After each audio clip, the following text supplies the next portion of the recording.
My stepmother convinced Dad to skip my graduation for her favorite son's game, but he was shocked when he learned what really happened that day. Be me. Some moments in life change you forever. Not because they're dramatic, not because they're loud, but because they confirm something you were always afraid to admit. My moment came on graduation day, standing in a sea of caps and gowns, scanning the crowd for a face that never showed up. Always knew deep down I wasn't a priority to my father, but knowing something and feeling it are completely different. Before that day, I gave him benefit of the doubt, told myself he tried in his own way, that the distance between us wasn't intentional, just circumstance. But standing there, surrounded by families cheering for their kids, the truth hit me like a truck. It was a choice, and he had made it. My life before that moment was a balancing act, trying to exist in a home that wasn't really mine. After my mom passed when I was 14, Dad remarried quickly. Too quickly. Enter Melissa, my stepmother. She was the kind of woman who smiled sweetly in public, but controlled everything behind closed doors. She had a son, Tyler, 2 years younger than me. Tyler was the golden child. His interests, achievements, needs, they were all that mattered. My dad, once my hero, became someone else under Melissa's influence. He wasn't cruel to me, not in an obvious way. He just faded, became a spectator in my life, rather than a participant. At first I fought for his attention, told him about school, about my dreams, about plans for the future, but conversations always got cut short. Melissa calling from another room, Tyler needing a ride to practice, something always pulling him away. So I stopped trying, focused on school instead, poured myself into grades, into my future. If I couldn't have my father's approval, I'd at least have success. When I got my college acceptance letter, dared to hope, maybe this time he'd be proud of me. Graduation was supposed to be that moment. It wasn't. When ceremony ended, walked out into crowded parking lot, already knew, didn't need to check my phone, didn't need to hear an excuse. He wasn't there, and that was the day everything changed. In the days following graduation, a heavy silence settled over me. No anger, no dramatic outburst, just quiet, crushing realization. My father had made his choice, and I wasn't part of it. Should have expected it. But expectation doesn't soften the blow of confirmation. Wasn't until later that I found out exactly where he'd been. Single message arrived on my phone. Late that evening, hours after ceremony had ended, a casual, almost dismissive explanation. He had gone to Tyler's baseball game instead. His son, his real son in Melissa's eyes, had a tournament final, and she had convinced him that was more important. My milestone weighed against a game, and I had lost. The sheer absurdity settled in like a dull ache. Wasn't asking for much. Just one day, just one moment of acknowledgement. Replayed the memories in my mind. The moments leading up to this. Times he promised to show up but never did. Times I sat in the audience alone, watching peers celebrate with their parents, while I swallowed down disappointment. Moments when I told myself next time will be different. But it never was. What stung more than his absence was the ease with which he had been convinced. Melissa didn't have to fight to make him choose Tyler over me. He did it willingly, without hesitation, without even realizing what it meant. Stared at my phone. At his brief apology, at pathetic attempt to downplay it. I'll make it up to you. As if that were possible. As if this was something that could be fixed with dinner, or a forced conversation, or a half-hearted hug. Didn't reply. Because in that moment I knew this wasn't something I was going to forgive. Had no idea that very soon, my father would realize just how much he had lost. For first time in my life, didn't bother trying to hide disappointment. Didn't send a forced reply. Didn't pretend I understood. Let the silence hang between us. Heavy and suffocating. For a while, thought that would be the end of it. That father would move on oblivious, and I would simply disappear from his life, without him noticing. But then something happened. Something I never saw coming. A week after graduation, scrolling mindlessly on my phone, when I saw it, a photo, simple insignificant snapshot, except it wasn't insignificant at all. It was a picture of Tyler's baseball team, celebrating their championship win.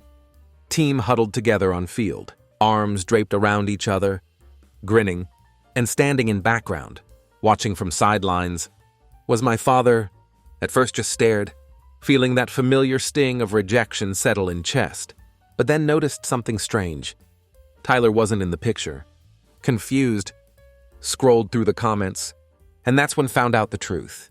Tyler hadn't played in the game. He had been benched the entire time. Something inside me twisted. Wasn't even sure how to process it. Whether to laugh, cry, or feel completely numb. He had missed my biggest milestone for nothing. And he didn't even know. A bitter thought crept into my mind.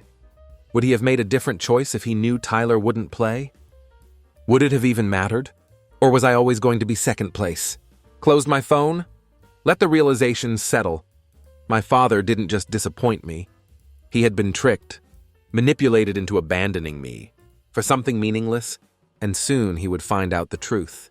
And when he did, everything would change. For days, debated whether to tell him. Part of me wanted to throw the truth in his face, to watch the weight of his decision finally sink in, but another part of me held back. Would it even matter? Would knowing Tyler never played change anything? Would it make him see how easily he had been manipulated? Or would he just find another excuse? Didn't have to decide. The truth found him without my help. It happened on a Sunday afternoon. Was at home, still avoiding his calls, when got a text from my aunt, my dad's sister. She had been at my graduation, sitting in the crowd when he was supposed to be there. She had seen me standing alone, scanning audience for a face that never appeared. She had seen everything, and she was furious. She had just spoken to my dad, and he knew. Apparently, he had been casually recounting Tyler's big win. When she interrupted him, she asked point blank if he even knew that Tyler had been benched the entire game, that he had skipped his own child's graduation for nothing. Silence. She told me she had never heard my dad so quiet before, and then the excuses started. He stammered through some weak defense, something about how Melissa had insisted, how she made it sound like a once-in-a-lifetime event, but his voice had wavered, and my aunt told me she could hear it. The regret creeping in. For the first time, I think he actually felt it. He had spent years convincing himself that choosing Tyler over me wasn't really a choice at all, that it was just the natural order of things, that I understood, that I didn't need him as much. But now there was no way to justify this, because there was no argument, no explanation, no excuse that could change the truth. He had abandoned me for nothing, and now he had to live with it. But what I didn't know yet, what I couldn't know, was that this realization was only the beginning, because what happened next, it would change everything. For a while, heard nothing from my dad. No calls, no texts, just silence. But I could feel it. The weight of what he had done was finally sinking in. Then out of nowhere, a message arrived. Short, uneasy. We need to talk. Didn't respond right away, because what was left to say? He had made his choice, and now he had to live with it. But something in my gut told me this wasn't just an apology. Something had shifted. A few days later, my aunt called me again. That's when I learned that things at home were falling apart. After my dad found out the truth, he confronted Melissa, and she panicked. At first, she tried to play dumb, acting surprised, as if she had no idea Tyler didn't play. But my dad wasn't stupid. He had spoken to other parents at the game. He had seen Tyler on the bench himself. And when he pushed, Melissa cracked. She admitted it. She had known all along. She had known Tyler wasn't going to play. She had known the game meant nothing.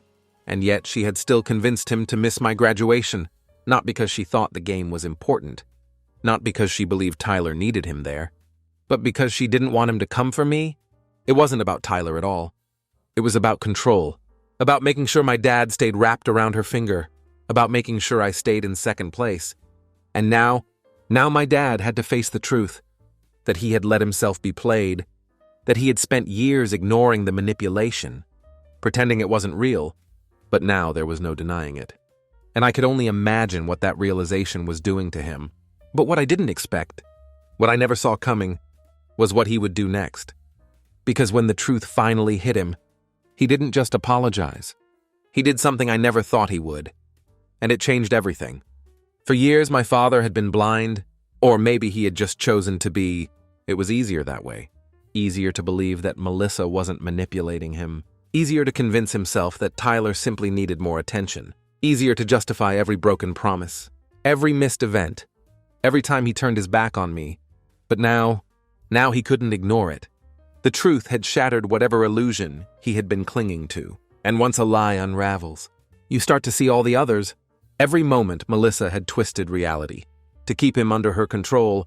Every time she had nudged him away from me, step by step, until I was nothing more than an afterthought. And it was too much. According to my aunt, my father snapped, not in anger, not in a loud dramatic way, but in a way that was far worse. He looked at Melissa, really looked at her, and for the first time, he saw her for what she was, and he was done. She tried to backpedal, tried to downplay what she had done, acting as if it had just been a misunderstanding. But the damage was already done. The lie had been exposed, and my father wasn't playing along anymore. For the first time in years, he stood up to her. He told her that things were going to change, that he was going to fix things, that he was going to fix what he had broken with me. And Melissa, she didn't take it well. She had spent years molding him into someone she could control, into someone who would always choose her family over me. And now that control was slipping. She fought. She screamed. She told him that Tyler was his son too, that he was being unfair, that I was manipulating him into feeling guilty, but for once he didn't listen. For once he made a choice, a real one. And what happened next? Melissa wasn't going to let it go. She had spent too much time shaping him into the perfect puppet, and she wasn't going to lose him without a fight. And I had no idea just how far she was willing to go. Melissa wasn't the type to lose. She had spent years making sure my dad saw the world through her version of reality, and now that the illusion had cracked, she wasn't going to let him walk away easily. I didn't hear from my dad directly, but my aunt kept me updated. And from what she told me, things were getting ugly. Melissa panicked. She told my dad he was being manipulated, that I was doing this on purpose, that I was turning him against her, just because I was jealous. She cried. She screamed. She made herself the victim. But this time my dad wasn't falling for it. For the first time in years, he pushed back. He told her the truth, that he had been choosing Tyler over me for too long, that he had let her dictate who mattered in his life, that he was done being blind to it. And that's when she did something no one saw coming. She told him to choose, me or her, not in a way that sounded like an ultimatum, not directly. Melissa was too smart for that. Instead, she played the long game, pulling Tyler into the conversation, weaponizing his emotions. She made it about family, about how my dad couldn't just suddenly switch sides. After years of putting Tyler first, she guilted him, told him he was betraying both of them. And my father, who had spent so long being controlled, so long bending to whatever she wanted, hesitated, even after everything, even after the truth. And that was when I knew, no matter how much he regretted missing my graduation, no matter how much he hated what Melissa had done, a part of him would always be weak. He wanted to fix things. I could feel that, but he also wanted an easy fix, one where he could have both of us, where he wouldn't have to make a real choice. But some things you can't undo, and I wasn't going to sit around waiting for him to finally decide I was worth it, because I had already made my choice. And after what happened next, he would have to live with mine. I wish I could say my father stood his ground, that he finally truly broke free of Melissa's control, that he chose me, not out of guilt, not because he had been caught in a lie, but because he wanted to. But life doesn't work like that. I knew deep down that he wanted to fix things. He wanted to make amends, to rebuild what he had spent years tearing down, but he also wanted to keep his old life intact. He wanted both of us, me and Melissa, me and Tyler. He wanted a clean slate, an easy reconciliation, where we all just move forward like none of this had happened. But it did happen, and I couldn't just forget that. So when he finally called me, when he finally worked up the nerve to try and talk, I didn't pick up, let it go to voicemail. And when I finally listened to it, I realized he still didn't get it. He apologized. He really did. He said he was sorry for missing my graduation, that he understood now how much it must have hurt me, but there was no real ownership of it. He framed it like an accident, a mistake, as if he had just been caught up in the moment and had made a bad call, as if this was the first time. He said he wanted to make things right, that he wanted us to be a family again, but what he didn't say was that he had left Melissa, that he had cut her influence out of his life, that he had finally truly chosen to be my father again, because he hadn't. And that told me everything I needed to know. So I made my own choice. I sent him a single text. I don't need you to fix things. I needed you to be there when it mattered. And you weren't. And then I moved on. I focused on myself. I left behind the years of waiting, of hoping, of making excuses for a father who had always put me second. I built a life without him. I thrived without him. And maybe one day, when he realizes that I no longer need him at all, that's when it will finally hit him some choices you don't get to undo.